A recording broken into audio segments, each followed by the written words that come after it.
Inspired by the grim Gothic palette and often bizarre yet beautiful stylings from wargaming's most influential artists, the John Blanche Masterclass series includes a carefully curated collection of new paints designed with the master himself. Volume 1 and 2 from the Masterclass series will be put to use today as we paint up a Grimdark Stormcast Eternal from the popular Games Workshop Age of Sigmar system. During development, we sat and learned from the master himself, and Thomas is in the studio today to showcase some of what we learned. Our tutorial begins with a Stormcast Reclusion. Thomas began with a Zenithal primer coat of Warpaint's Air Primer Matte Black and Matte White. You could also use our color primers for the same base coat technique. Like John, we will be using a limited palette in this tutorial, relying on as many of the colors found inside Volume 1 and 2 from this Masterclass range as we can, but we will delve into some others from our core ranges. With our Masterclass dry brush, we'll apply a rough base coat of Emperor Gold. This gold is sure to win over many fans thanks to its insane coverage, and the rich magenta tones make it the perfect gold base coat. Focus this all over the Stormcast armor and work the paint around to ensure smooth and even coverage. Once your base coat has dried, let's add some depth and shading to that gold armor with a wash of Grimdark Shadow. This wash was developed to be a universal shadow tone, perfect for adding contrast and grime to anything Grimdark. John utilizes a lot of non-traditional techniques to add texture, interest, and detail to his miniatures. A sponge comes in handy to re-establish rough, almost chipped highlights to the shaded gold. Just stipple the sponge over the raised edges, avoiding the shaded areas. Follow that with a more refined sponge highlight using True Brass from the core Warpaint's Fanatic range. You'll just want to be a bit more discerning with how much and where you apply this highlight, focusing it on the most raised edges and details. Next, using the darkness, apply a deep green-blue base coat to the cloak.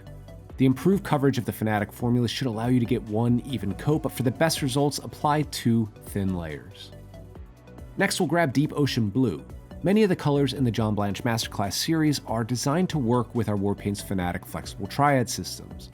This is the next lightest color in the expanded triad and the perfect layered highlight to the darkness. Next, we'll move on to Abyssal Blue from the Fanatic range to flex that layered highlight even more. Now you can really see how smartly these two ranges were designed to work together. We'll follow it up with a refined highlight of Phalanx Blue. Use this to apply a refined layered highlight and to pick out any of the hard edges and folds on the cape. Finally, we'll use Turnbull Turquoise, a new speed paint from the Masterclass series, and we're going to use this as a glaze to harmonize the previous layer work. Thomas is using a regiment brush here, but a monster brush or hobby base coating brush will also work just fine. Moving on, we'll use Heavy Metal. This is the best named paint in the world, despite what our friend Brent from Grubertown Hobby says. If you don't follow him, you should already. He actually did a great tour of our factory last year and helped us a lot with the Speed Paint 2.0 development. We'll use this dark silver metallic to base coat the chains and other metal details on our Reclusion. We're going to go back to our Grimdark Shadow to wash down and re-establish the details on these metallics next. Once that's dried with Mithril, the brightest silver in our Warpaint's Fanatic range, we'll apply simple spectral highlights along the silver on the miniature.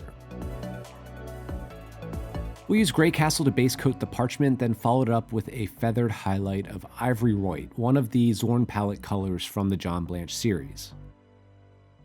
Thin down more of the Grimdark Shadow wash and shade the Parchment. Allow it to dry, then pick out the highlights once again with that Ivory White. Next, Thomas is going to grab some matte black and a bit of our Warpaint's Retarder to apply some script to the Parchment. The Retarder will prolong the drying time and assist in this detailed scribble work. If you're sticking with the John Blanche range and following along at home, substitute the darkness for matte black here, but let's be honest, you probably already have matte black at home, and I'm proud of you for that. Use Banshee Brown, another new color from the series, to apply a base coat to your base.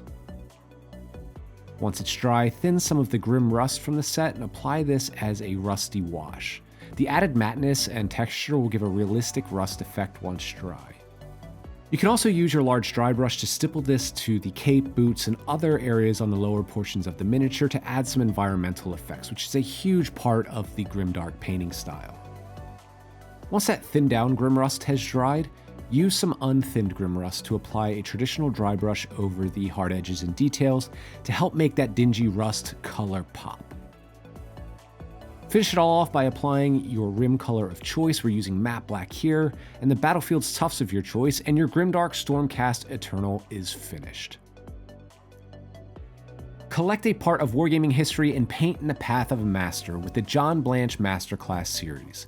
Learn more about the paints inside both sets and how they were intelligently designed to complement your existing Warpaints Fanatic and Speed paints when you visit thearmypainter.com.